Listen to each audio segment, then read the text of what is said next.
Kiersten, I'm just going to hand it over to you and let you direct everybody that you'd like to speak next. All right, perfect. Thanks, Sharon. We're excited to be here and talk about all the really fun and exciting things that we have going on still while the zoo is closed. I think the first thing I'm going to do is turn it over to Emma, and she is going to introduce all of us to one of our fun friends at the zoo and talk a little bit about the animal that she's with.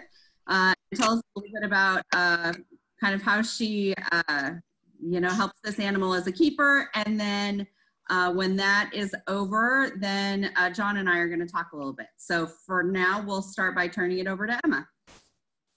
Okay, cool. Hi, everyone. My name's Emma. So I am at the zoo today. Got my face mask. Everyone can hear me, yeah? If you can't hear me, can you say, okay, cool. Yep, I'm using my phone. Sometimes our internet can be a little bit spotty. So if I taper out, just holler at me, or if I freeze or something. So it's actually a really beautiful day here at the zoo. So I'm going to go ahead and introduce you all. I'm going to flip my camera screen because I can't really hold this critter. So I'm introducing you guys to the camel boys today. It's kind of fun because we definitely would never be able to bring these guys out to any kind of meeting. So this is kind of like the only way people would be able to get really close to the camels during any kind of meetings that we would have out of quarantine. So I figured it was a pretty good animal to introduce to you all. Hi, buddy. So these are our dromedary camel boys, Courtney and Michael. So Courtney is over here, right here. Hi, buddy. And then Michael is right up here. So they are both about 9 years old. They've been with us for pretty much their entire life. So me and my team, the ambassador keepers here at the zoo, we've been caring for these guys for a while now, and especially during quarantine. So all the keepers at the zoo are considered essential staff. We come to work every day. We have our precautions that we take. We don't really interact with each other very much. And even with certain animals, we have to wear extra protection. The camels, luckily, are not one of those. We can just do what we need to do. We clean up after them every day, give them their food. They've got, I don't know if you can see back there, all of their hay. Oh, yeah. Hi, boys. Yeah. Hi, guys. They're very into the snacks that I'm giving them this morning. So dromedary camels, they are pretty much purely a domesticated species at this point. There's only really one type of wild type of camel, and those are the Bactrian camels. So a good way to remember the difference between a dromedary and a Bactrian camel is just by thinking about the letters B and D. And so dromedary starts with the letter D. And so let's see if I can get a good viewpoint of their humps back there. They only have one hump. So dromedary, the letter D, also has one hump. Bactrian, as you guys can probably already deduce, has two humps, and the letter B also has two humps. The Bactrians are pretty much the only type of wild camel out there, and the Bactrians are actually an endangered species. We did used to have Bactrian camels here at the zoo, but unfortunately, due to old age, we no longer have them. But we have these really cute camel boys, Courtney and Michael. So they are what are called even-toed ungulates, and you guys can probably also hear the Argus pheasant in the background making noise. I'm right by the aviary. The gibbons also might start screaming here in a little bit. That's usually their morning ritual. But the camels are even-toed ungulates. So let's see. Now get out of my treat box, buddy. And these camels are built for that type of lifestyle. So let's see if I can get a good view. I swear these guys can give me a run for my money with eyelashes. So they've got some of the best eyelashes out of all the animals in the animal world. Those eyelashes are going to be great for helping them with keep any kind of sand out of their eyes. But if you look at their nostrils, they can actually seal off their nostrils really well so that they're not breathing in any of the sand when there's maybe a sandstorm or anything like that. But their lips are super cool. I love their lips. So they're almost prehensile, meaning that they can almost grab things with their lips. They're not fully prehensile, like maybe a monkey's tail would be, but they can grab any kind of tough shrubs that they need to eat. And camels can go a pretty long time without eating, a couple of weeks even. And these lips are going to be great for maybe pulling off thorns or really tough leaves, even pulling off bark of things. Here, Michael, I'll give you some treats. Courtney's kind of hogging it. Camels naturally have a type of hierarchy. And for our boys here, it really just depends on the day. Sometimes Courtney's in charge and sometimes Michael's in charge. I think more often than not, it's typically Courtney. He is the bigger of the two. So Courtney right here. I can tell them apart. They look very similar. I can tell them apart by their beard. And so if you look at Michael's beard, and when you guys come to the zoo, you guys can try to pinpoint this. Michael kind of has a darker beard than Courtney does. I also look at their foreheads, which is kind of weird to think about. So Courtney kind of has like this slicked back, greasy look on his top of his head, and Michael is kind of fluffy on top of his head. Plus Courtney always has old shedding that he needs to get rid of every winter time. Michael does a pretty good job at keeping himself nice and presentable for the guests. But a lot of people think that those humps on the camel's back is full of water, and that's not really the case. It's just a fat storage. So it's just an energy, it's just an energy storage for those camels. So if there has been a long extended period that they haven't been finding food, they can rely on that energy storage of that hump to help keep them going for a while. So they are really built for that life in the desert. Oh, they're gonna fight over food, which is pretty understandable. They like their snacks that we give them here at the zoo.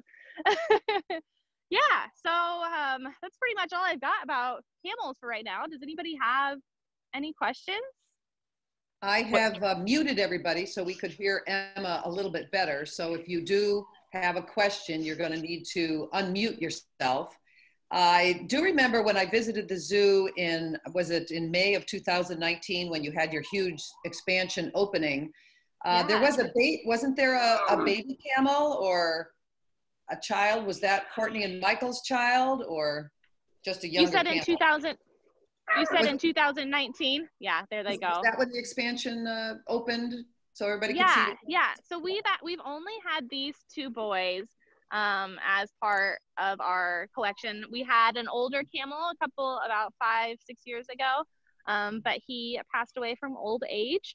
And we have our ponies and we have our llamas, and then of course our giraffes, which are also even-toed ungulates. What are you feeding them for snacks? Yeah, so right now I have this browse biscuit. So they gobble it up pretty easily. It comes in a variety of sizes. So I got these small ones. I tend to avoid the small ones because camels have pretty strong jaws. And if I were to get my fingers in there, it'd be pretty painful, honestly. So the big ones are much easier for me, but we were running low on the big ones. So I grabbed some of the little ones today. They actually only have teeth on their bottom jaw. And then their upper jaw, they have like kind of a hard palate. So kind of similar to cows. So they have that really hard palate that they'll use to like really grind up any kind of tough shrubs and stuff. Hi. What's the life expectancy of a camel? Yeah, so they can live into their late teens for sure. Our Bactrian camel, he lived for a pretty long time. He was actually into his 20s. So they have a pretty long life expectancy, kind of similar to a really well taken care of horse. Yeah, any other questions? So you said these are two males, right? So you're not breeding camels, right? No, we are not breeding camels. We don't exactly have space for a large camel herd over 2, I believe. So yeah, they're both boys. They've been together their whole life. Sometimes they get into tussles, as you can already hear, but it's usually only when there's food and attention being fought for. You know, I got those confused. I was just remembering the giraffes that you had two larger ones and a Yeah. smaller one. I confused that with the camel. So that's what I was thinking of. Yeah. Yeah, Great to see Courtney and Michael. Yeah, we have 4 giraffe here at the zoo. Our oldest is our male Joey, and then the other 3 females are all about the same age. They're all about 2 years old. Yeah. Cool. Well, if Very there cool. aren't any Emma, other thank questions, you so much. That's so you're awesome to see welcome. the animals. How's the Yeah, and food I'll, supply chain for the animals doing during the pandemic? Are there any shortages in areas? You know, we're doing pretty well. We were prepared for the closing of the zoo and the pandemic, and we stockpiled for a couple of months worth of food, which was really great. So we haven't been exhibiting any shortages as of yet. And hopefully we won't have to. Hopefully we'll be able to open soon and be able to show off all of our animals that have been really missing people, as you can see, because even just my little attention, these boys are just like, I need more snacks, more attention. So I have kind of a comment about it. Sure. If it's okay. My wife and I attended your guys' Brews at the Zoo the last few years. And oh yeah, we came across these guys when you guys try to put them away in the evening, and their personalities really come out, and they just put on such a funny show. Oh, I remember that. I've had to put them away during brews a number of times, and it is so hard. And all the guests just laugh at me as I'm struggling to bring these boys in that just want to stay out. And it's so cute to watch them. I mean, they get right to the gate and then turn around and take off. They're almost like teenagers or toddlers, the way they were playing. Oh yeah. They are definitely stubborn. Yeah. And I do kind of have a question. How have the animals been adjusting, or do they change at all given the fact that there's no patrons there? There's no people coming in. Yeah, good question. So our animals are still getting, they actually are probably getting even more care a little bit, because we are able to do so many things with them right now without having the public around, which is really great. But you can definitely tell that some animals are definitely missing people. So even walking by the gibbons, for instance, or the river otters, they're like right up next to you, and they're just like showing off all of that there is to show off, which is pretty funny to watch. I mean, we encountered this when we used to be a seasonal zoo. The animals always seem to be ready come March, come April, to see all the people. Yeah. He's even wishing us good morning, I think. We should probably excuse Emma. Emma's got a pretty busy schedule. Even though the zoo is closed right now, her responsibilities will probably even increase, because with the virtual school field trips they're doing, her days are jam-packed. She's not twiddling her thumbs at all. Are you, Emma? You're kind of busy, aren't you, Emma?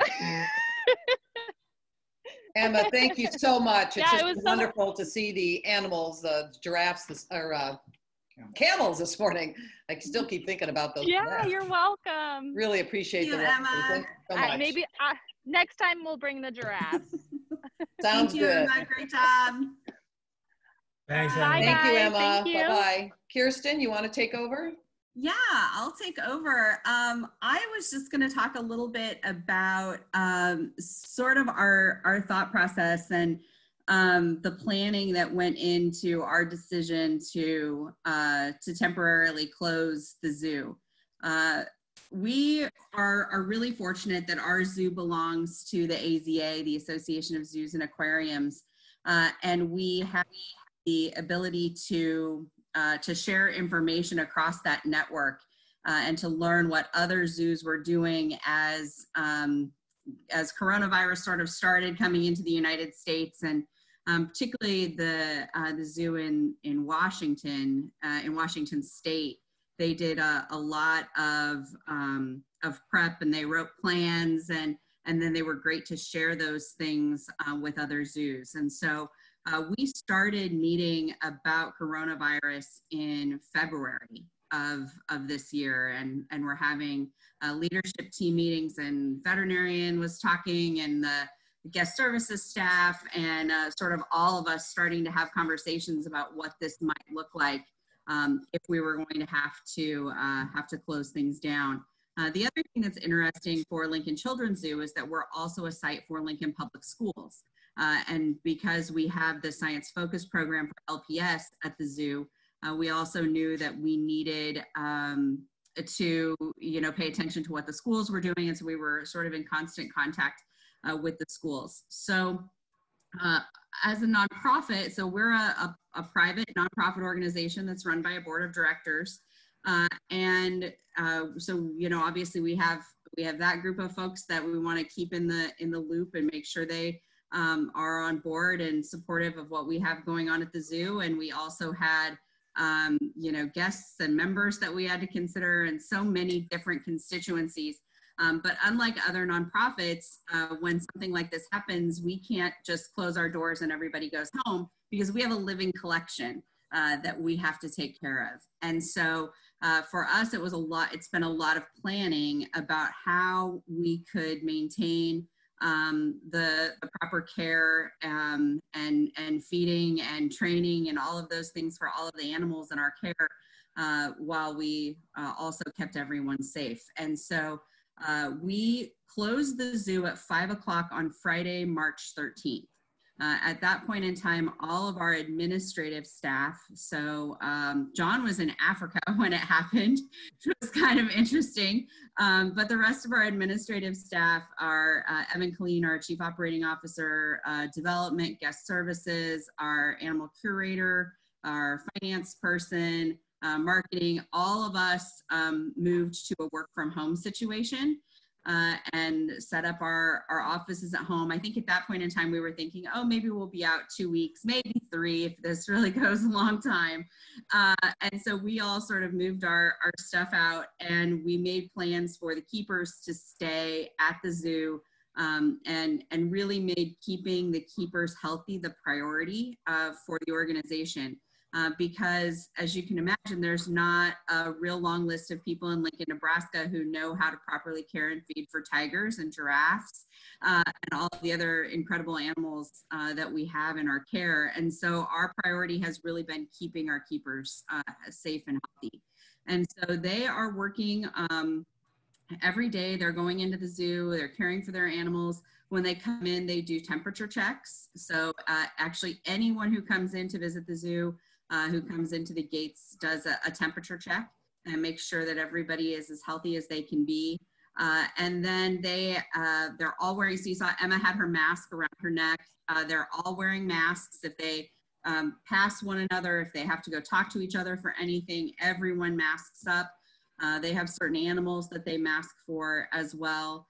And then they've even spread out our diet kitchens. So if you've ever had a chance to go with John or anyone else on a more of a behind the scenes tour, we always like to take people into the diet kitchen, because it's so interesting to see all of the different preps that happen for different animal diets, and the fruit eaters and the carnivores and all of that. And so what they've tried to do is to split up those diet kitchens so that not all of the keepers are in one area.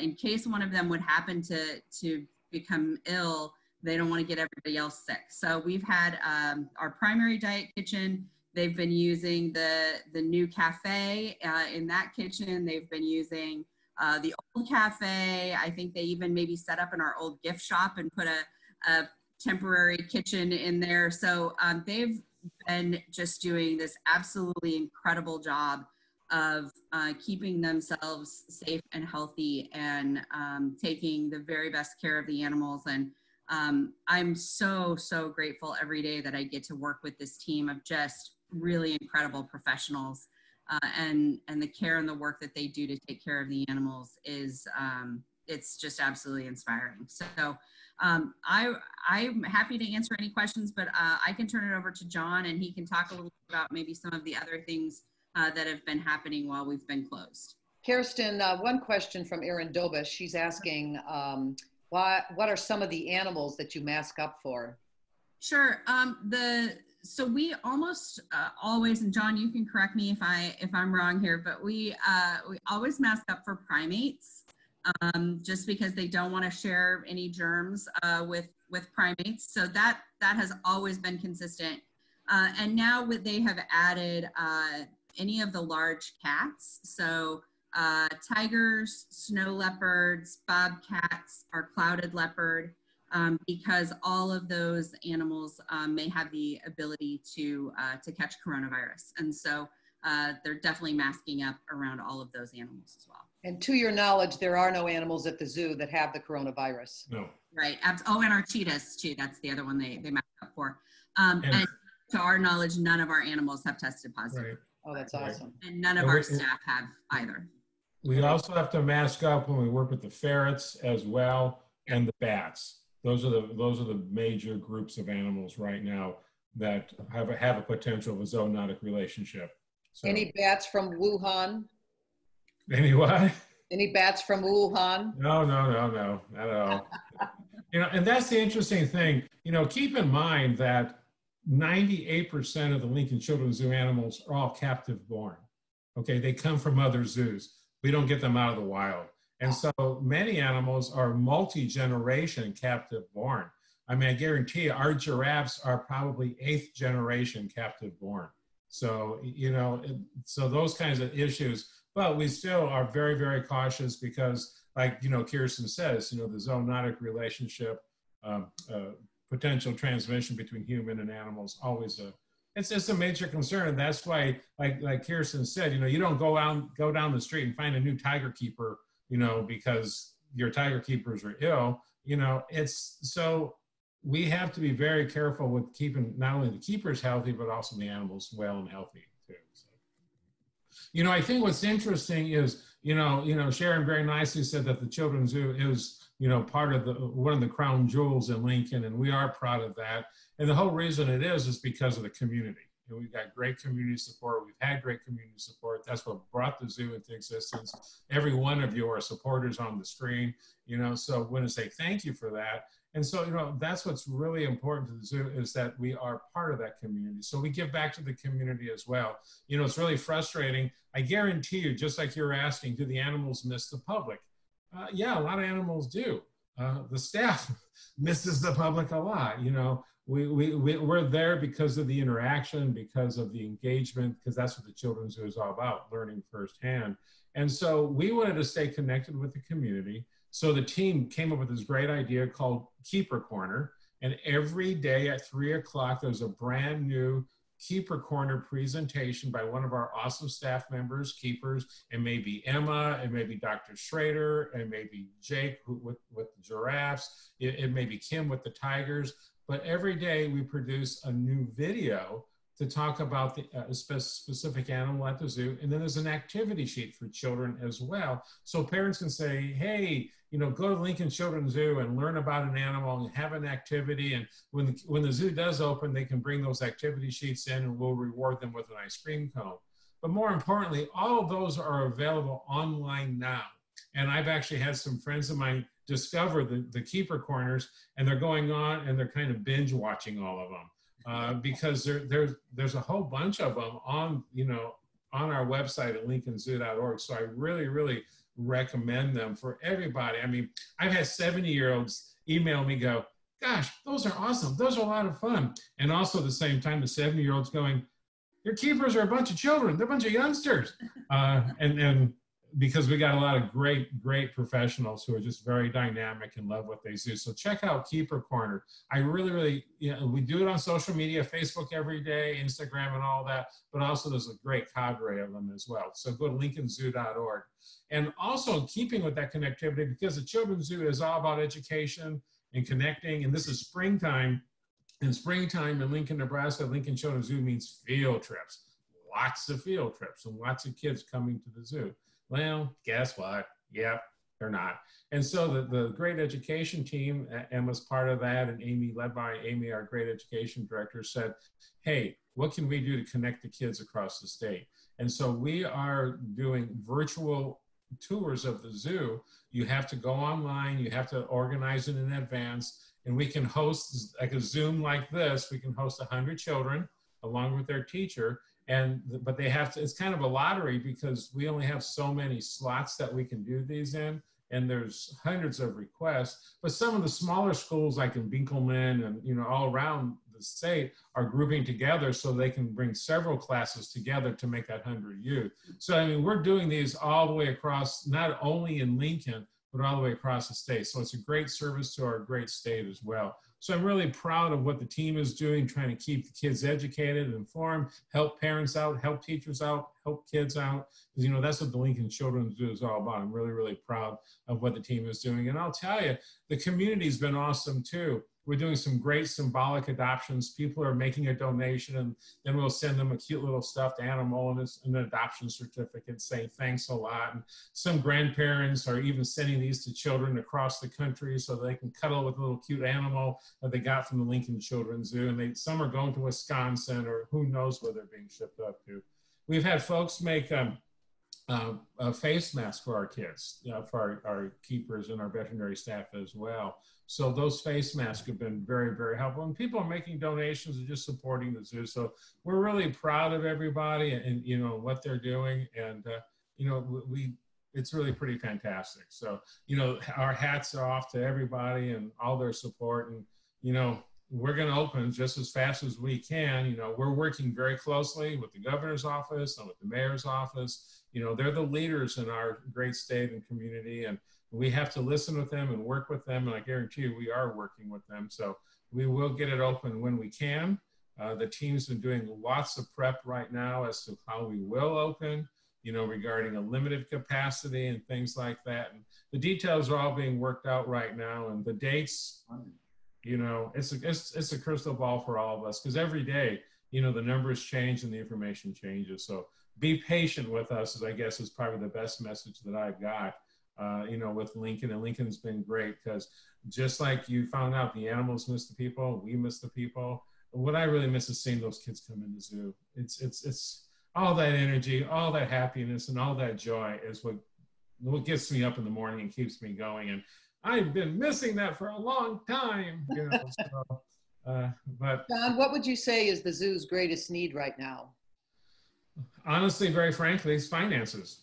I mean, that great team that you've met, like Emma, you know, we're feeding the animals and caring for the animals, our veterinary staff, and that's just money going out, okay, and nothing coming in. There's no gate receipts, memberships, you know, are real slow coming in. We're having no gift shop sales, no food sales, so all that earned revenue, because, you know, the zoo is completely private. We get no tax dollars of support. It's all earned and contributed revenue. So, you know, and you know what? It's Give to Lincoln Day time, folks. You all know about Give to Lincoln Day. I don't got to talk to you about that. And we even have a challenge. If we reach so many donations, somebody's going to donate another $10,000. So, you know, remember all the great nonprofits who are struggling right now, including the Children's Zoo, because we don't have any revenue coming in. You know, I got a question popped up on the screen from Dr. Wortman over there about doing any more trips. Just like Kiersten said, I was in Uganda. When I get on my phone in Uganda, I'm going, oh, my flight is canceled from, you know, how do I get 16 people out of Uganda? Okay. But we made it home just fine. And when I got home, my awesome staff had my computer office all set up at home. They said, stay away, Chapo. You've been traveling internationally. We don't want you coming to the zoo. And they were very, very smart. The team is awesome and had it all figured out well. Right now, Mike, to answer your question, we're looking at a possible trip to Madagascar late next year, like maybe next September, maybe a whale watching trip in August next year. But again, we would kind of have to monitor all of this. So no trips obviously scheduled for 2021, and then going back to East Africa probably in 2022, Kenya or Tanzania, see some more wildlife. But stay tuned, there's a lot of great things happening. So John, did you not apply for a stimulus payment? Did we apply for the stimulus payment? Yes. The zoo did get a payroll protection.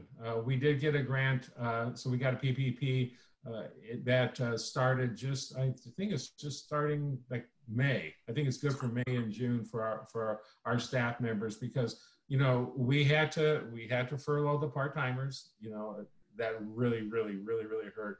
Holding on to all of our great full-time staff, and definitely want to hold on to all of our great full-time staff, and because they're working real hard. And like I said, you don't find a tiger keeper tomorrow, just around the corner. So the John, team, Terry Whitler asked, tell us about what's new. You know, you really took the zoo to the next level, I believe, last year. You did a major campaign. You have many new exhibits, but there are probably several people within Rotary who have not been there and seen that. Many of us not only brought our children when we were younger, but now we're bringing our grandchildren. So it's really nice continuity that you've been able to offer new and more vibrant exhibits all the time. Thank you, Sharon. Yeah, we've been adding a lot of great things with the generosity of our community and our great Love Your Zoo Capital campaign. Last year in May, we cut the ribbon for the giraffes and the tigers and spider monkeys, the secret jungle, all kinds of great new experiences that are making the zoo year round. The Conservation Center for Red Pandas, our education complex, all, you know, part of that collaboration with Lincoln Public Schools. We have brought all kinds of new facilities, all kinds, and keep in mind that the zoo is not only a great collection of wild animals and exotic animals, it's a great plant collection as well. So we've actually doubled our horticultural staff because our horticultural diversity is just really, really awesome. And we got a great team who just makes it possible. And so there's a lot of new things this year. You know, this weekend we wanted to cut the ribbon. It was on my calendar to cut the ribbon for more expansion because because of the generosity of our community, we were able to do more. We had a whole big master plan dream, but we had to eliminate some of that the first round, but because of the generous support of our community, we were able to put it back in. And like Kiersten secretly said, we have cheetahs at the zoo that we went to unveil the cheetahs, and we're going to be one of the few zoos in the country that has a cheetah run or a cheetah chase where you can actually see a cheetah, you know, go 70 miles an hour right in front of you. So we got that, a brand new fancy playground for kids that kids can climb way 10 feet taller than a giraffe and do some great fun physical activities. We've got giant anteaters coming to the zoo as well. And if you've ever seen a giant anteater, they're really, really fascinating. And also our big green event space out in front of the zoo. If you drive down A Street right now, you might see a lot of construction going on and turf going down. That's what's underneath that big area right there where 26th Street dead ends I'm sorry, 28th Street dead ends on A Street. That is a water reservoir. It's part of Lincoln's water system.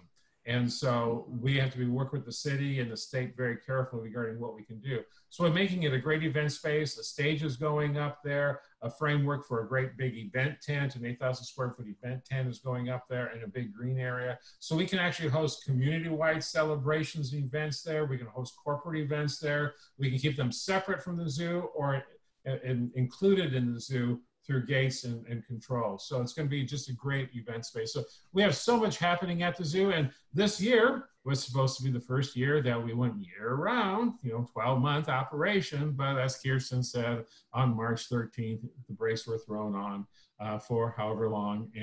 But once we're all past this, we're going to be open every year round. We got great programs. Education programs have grown so much. We're just doing so much on site and off site.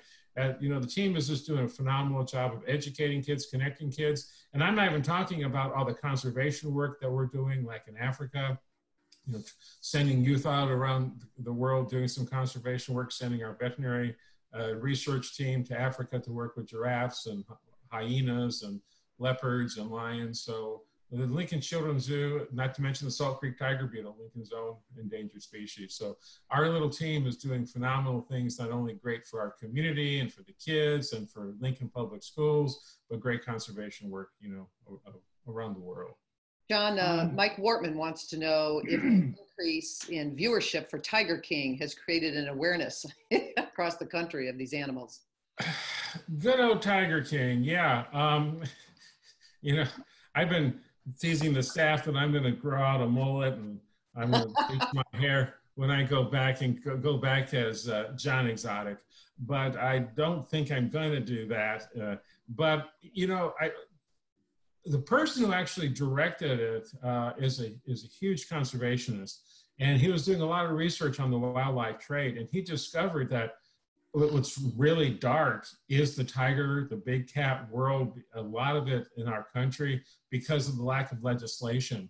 You know, Nebraska is really smart that prohibits exotic cats like that as pets. But there's a lot of states that if you want to buy a tiger, you can buy a tiger and keep it in your backyard or keep it in your house if you want to until it kills you. So there are more tigers in captivity in the United States than there are in the wild. The sad thing is just a small portion of those are managed by the AZA, the American Zoo and Aquarium Association, because all of our animals in captivity, we know their genetics, we know where they're from. And so our goal in the zoo world is to keep a deep gene pool, not a shallow gene pool. So we breed, it's planned breeding so that we have great genes, in captivity, not overbreeding one animal or one individual animal. So Tiger King has brought some attention, and it's a dark world. I mean, it is a dark world of those kind of people. And the interesting thing is, it's not only tigers. I mean, there are a lot of strange people out there that keep bears and other kind of exotic animals in less than great conditions. And I've been concerned about that for decades, but it's all controlled by state legislation. So if anybody has a question, be sure to unmute yourself. Hi, Bruce. Hey, when I first came here, all my ratty friends sang your praises, not only for running the zoo and being long-lived here, but also for all the stuff you've done internationally, endangered species, trades, stuff. Say a couple of words about that, would you? Sure. Well, your Lincoln Children's Zoo is one of the leaders in the red panda conservation efforts. So we have the ABLE Foundation Red Panda Conservation Center at the Lincoln Children's Zoo, because the red pandas have been one of our major commitments for breeding. Again, we're one of the breeders, and we actually have the 2 subspecies of red panda. Matchy's tree kangaroo, we are the lead breeder of that internationally. One of our keepers is a stud bookkeeper, and she travels around the world and teaches other zoos how to help preserve that species in captivity, because it is so endangered. They come from the forests of Papua New Guinea. A tree kangaroo, if you can imagine a kangaroo living 50, 60 feet up in a tree, and we're the lead producer of that very rare species. Like I said, Dr. Trent Schrader goes off we actually have a research camp that we're establishing in Botswana, in far eastern Botswana, to help work with different carnivores and help collect samples there. We're also trying to actually import semen from wild giraffes that we collected in South Africa a couple of years ago. Dr. Schrader, the zoo was asked to go and help with giraffe conservation work. And so we actually collected some semen samples, and they're in South Africa now. And we're trying to get them imported into the country so we can bring some new genetic blood into the captive giraffe population in the United States to help keep that gene pool deep. So we're busy around the world. I'm really, really proud of that. Not only here at the zoo breeding some endangered animals, but doing some great conservation work worldwide. It's one of those unknown things about us, but it's important work to do. It's important conservation work, Bruce. I'm really proud of our little zoo. John, do you want to also talk about the Salt Creek Tiger Beetle Lab? Yeah, the Lincoln Children's Zoo for 10 years has been, collaborating with the U.S. Fish and Wildlife Service, Nebraska Game and Parks Commission, University of Nebraska here in Lincoln, to help preserve the Salt Creek Tiger Beetle. At one time, the Salt Creek Tiger Beetle, I believe there were only like 200 left in the entire United States, and it's because of its very limited range up in north of Lincoln here, up in the Salt Flats. Tiger beetles are very strange little animals, but the Salt Creek Tiger Beetle is very unique. And so Lincoln Children's Zoo teamed up with those other folks to help breed them in captivity and release their nymphs, their developing nymphs, back into the wild. And we actually have some adults at the zoo. I was just talking to Amy, our education director, yesterday in June. It's an insect. People go, why are you saving an insect? Well, because it's all part of that web of life. I mean, I'm not going to play God and decide if a red panda or a Salt Creek Tiger Beetle should go extinct. I think we need to protect as much wildlife as we can. And so we've been working very aggressively. And to this day, we have literally repopulated thousands of animals back into the wild. I think the last number was like 3,000 we've helped generate. So it's a very successful breeding program just for a little bug as well. So I don't care what size the critter is, we want to help save them from extinction. That's Lincoln Children's Zoo. Yeah. John, I'm not sure of our status on our membership of our family, but do you renew those automatically? Absolutely. Thanks a lot, Roger. That's nice. Thanks for the commercial. I appreciate that. Go to That's what I'm here for. Leave it to the marketing man. Go to lincolnzoo.org, renew your membership, your grandparents' membership. They make great gifts, Christmas gifts, Easter gifts, any holiday, birthday gifts. What we are doing, though, is we did freeze memberships. You know, for the length of period that we are closed because of the COVID-19, we will add that time onto your membership. So you can buy your membership today, and then as soon as we open up the gates, your 12 months begin. So go to lincolnzoo.org. You can get your membership. It's a great bargain. You have a family of 4. You come to the zoo 2 times. You've got your membership paid for. It's just a great way to support the zoo. A great way to ask a question. Love great activity. I was thinking more along the lines of you automatically bill us with a note that says we're going to renew this for you. And by the way, if you want to help the zoo, pay double. Seriously. You know, we've got a great leadership team that is figuring out a lot of things, you know, to be very honest with you. And we're trying to figure out a lot of details now, Roger, like when we do open the zoo, how will we do that mechanically? You know, how, and so there's a lot of details on how do we reopen the zoo and make it all work the right way, as, you know, with the with the safe distancing and things like that. So. We have a 2-year-old granddaughter, Sophia, in Kansas City, and she is absolutely nuts about the Kansas City Zoo and the penguins down there. Oh, yeah. But her favorite thing to do in Lincoln is to get over to the giraffes. I mean, she's just crazy about them. So she goes there every time she's here. Our giraffes are pretty awesome. We're pretty proud of them. Great job you guys are doing. Thank you. Very John, I have a question. John, I'm from Newburgh, New York originally, and I understand there's an animal import center there at Stewart International Airport. Do your animals come through there? Our animals, the lion's share of our animals actually come from other zoos. It's just like when when we brought our tigers here from San Diego, they were FedExed. And so every week there's a couple of FedEx live flights across the country from San Diego. And so we actually will FedEx an animal. The staff sometimes also drives, depending on the distance it gets the animal. So it's just the logistics of moving animals across the country are very, very hard. And importing something into the country is very, very challenging. Like even importing giraffe semen. I mean, giraffe semen is frozen samples, you know, and there's nothing alive right about them. Importing just semen samples in the country requires all kinds of paperwork and impossibilities sometimes. So there is a lot of paperwork, there is a lot of logistics regarding the importation of animals, and it's becoming more and more restrictive and more challenging just to move an animal across the country. It was interesting when the giraffe pulled up for the first time. People were expecting this huge trailer, but Phoebe was our first giraffe in, and she was the smallest one, and we could ship her in the smaller size giraffe transport versus the middle size versus the big one. We have an 18-foot animal. So moving a 10-foot animal is easier than moving an 18-foot animal. John, I was going to mention that I think your keeper program that you were talking about, the video program, is a wonderful, wonderful idea. I've been to the San Diego Zoo and the New York Zoo and wherever, lots of them anyhow. Sure. But I noticed recently, I've never been there, but I'm getting twice a day, probably almost, Facebook updates on the Cincinnati Zoo.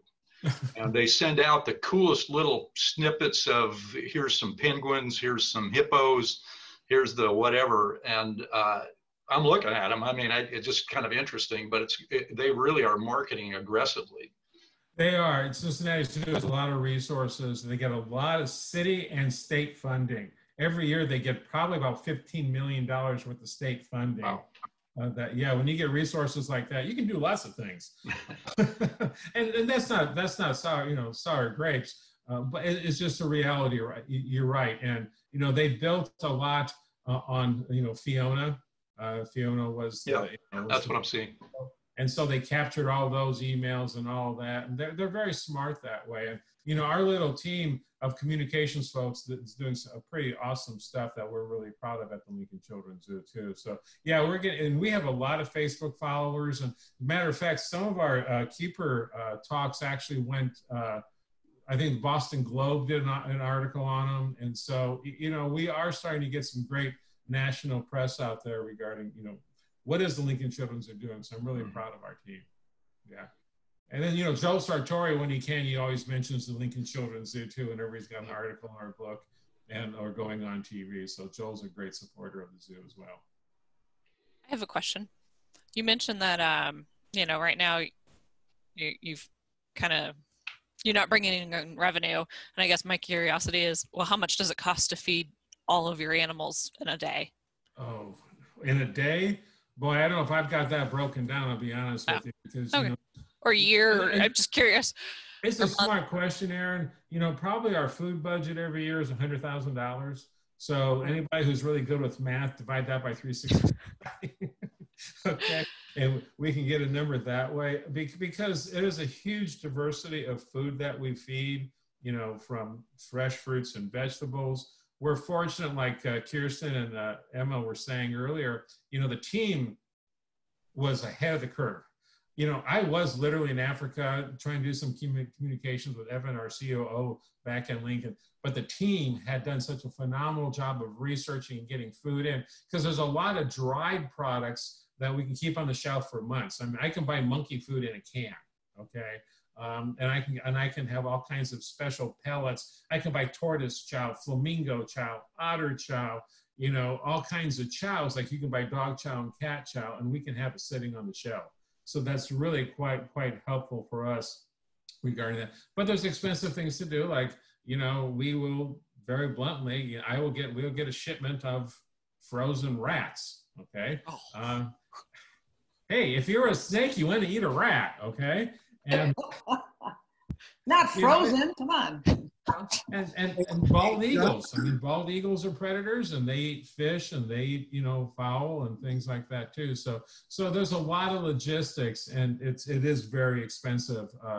You know, and a lot of animals require special heat, special conditions as well. And so the utilities are running, the food is going, the keepers there are, you know, like we said, they're there every day, no matter what's happening. Hey, John, when a zookeeper uses the term a lion's share, what should we interpret from that? I sucked my neck out on that one, didn't I? But yeah, sorry about that. No pun intended. John, I really like the way you've been marketing the zoo. I recall when my kids, who are 40-ish, used to go to the zoo. It was only open in the summer. Then you added the Halloween event, which has just been phenomenal over the years. And then I think last year, was that the first year of the Christmas lights? Yeah. I want to know how that, I think that was extremely successful, but then will you add something, you know, quarterly? Will there be an event quarterly to drive people to the zoo? Sharon, that's a really great question. You're right. Zoo Lights, powered by LES last year, was a phenomenal success. I mean, it exceeded our expectations, to be honest with you. We knew people would want to come, but we didn't know they wouldn't come that much. And so it was a great problem, a great revenue generator for the zoo as well. So, you know, that partnership with LES was really, really great. And you're right, Sharon, we are been adding a lot of events to the zoo, especially now that we have the event space that's being finished up as we speak and will be, you know, finished in the next month or so. It empower us to do more things. You know, like about 8 years ago, we did our first ever brews at the zoo, and it was a phenomenal success. 2 years after that, we did 2 brews at the zoo. You know, this year we actually have scheduled, I believe, 5 or 6 brews at the zoo, which was really great for adults to come to the zoo, and a diversity of folks, because we're trying to hit more folks, not just young folks with young children. And just reminding everybody, because, you know, when we do brews, I got people walking up to me my age and going, you know, it's been 30 years since I've been here. This zoo's awesome. I'm going, I know. So that's just that we're trying to, you know, be more appealing to everybody. Will there be more things coming? Absolutely. The team, you know, I've been doing zoo work now for 45 years.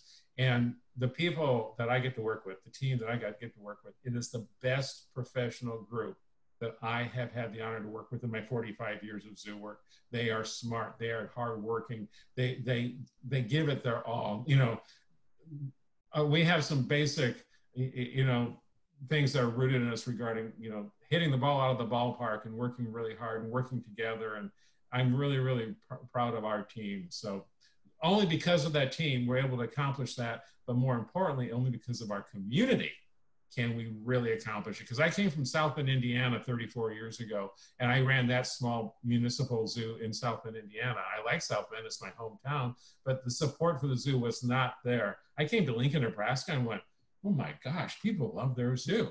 We got to keep giving them a great zoo. And so that's what's just been fun with working with our community and our great team and our great board of directors to make it all happen. Yep. John, remind us again, I know that the Lincoln Children's Zoo is known nationally for certain things. Please remind us of what those are again. Okay, we're known very well nationally. You know, we are one of the lead zoos in the country regarding continuous accreditation for, is it over 30 years now, 30 some years of continuous accreditation by the American Zoo and Aquarium Association, which are the highest animal care, animal welfare standards in the world. So we're one of the leaders in that. We also gave birth to, you know, Joe Sartori's photo arc. It all started at the Lincoln Children's Zoo 13, 14 years ago. And he has now documented 10,000 animals around the world. The Lincoln Children's Zoo introduced him to all kinds of other zoos around the country to make the photo arc a success. So Joe's not only a great photographer and a huge success, but he's a dear friend and a wonderful supporter of the Lincoln Children's Zoo. So hats off to Joe. You know, we worked with Crazy Dan Whitney, Larry the Cable Guy, to generate some wonderful educational videos across the country. We send them to every kid's hospital and rehab facility, every children's hospital, you know, in Canada and the United States, all for free. You can't buy them anywhere. You can't watch them anywhere, only at Lincoln Children's Zoo or in those hospitals, because we wanted to do those for free because we wanted to serve children. And that's what the Lincoln Children's Zoo is all about. So, you know, it's those great programs like the photo arc, you know, and the Zoofaris with Larry the Cable Guy, our great conservation work around the country. We're known very well for that. We're known also for some of our great communication that we do regarding our website and the different things that we do from a branding perspective. Other zoos are contacting us. And we're also getting very recognized for our smart business acumen that we have at the zoo and the sharp pencil that the zoo is run, because we don't get those, you know, tax dollars. And because we are, and I'm not trying to make a commercial again, but because more and more zoos are struggling to you know, stay alive financially, they're asking advice from us on how do you do that? And so, well, you know, through events, through, you know, guest engagement, through, you know, per capita spending. So the team is really, really smart with the spreadsheets. And that's what keeps the zoo successful and moving forward. So I'm really proud of what the zoo has accomplished. Dan's asking me what the admission is at the zoo for last minute reminders. Kiersten, can you help me out on that? $9.95 or I'm not. $13.95, I believe, for adults, 5 per person, and it's I know an annual membership is $119. Maybe they could pay their admission today to that tuned in. That would be awesome. Yes. I also like the idea of, if you don't feel like you need your stimulus payment, you could just hand it over to the zoo, and I'm sure. I love you, Sharon. I love you. It would go a lot further than what you're going to spend it on. That you'll find the zoo on the Give to Lincoln list as well. So don't forget the zoo there. Many opportunities. That giving has opened up. Yes, Don, you make us so proud to have this kind of a caliber zoo in our city. And also we're so appreciative of the staff that does such a good job. It was just wonderful today, not only to see the camels, but to get your perspective and Kiersten's perspective. So hopefully people will think of donations to the zoo and helping to support you so you can stay as vibrant and engaged as you have been. And we look forward to the time that you can actually open the doors and we can all be there.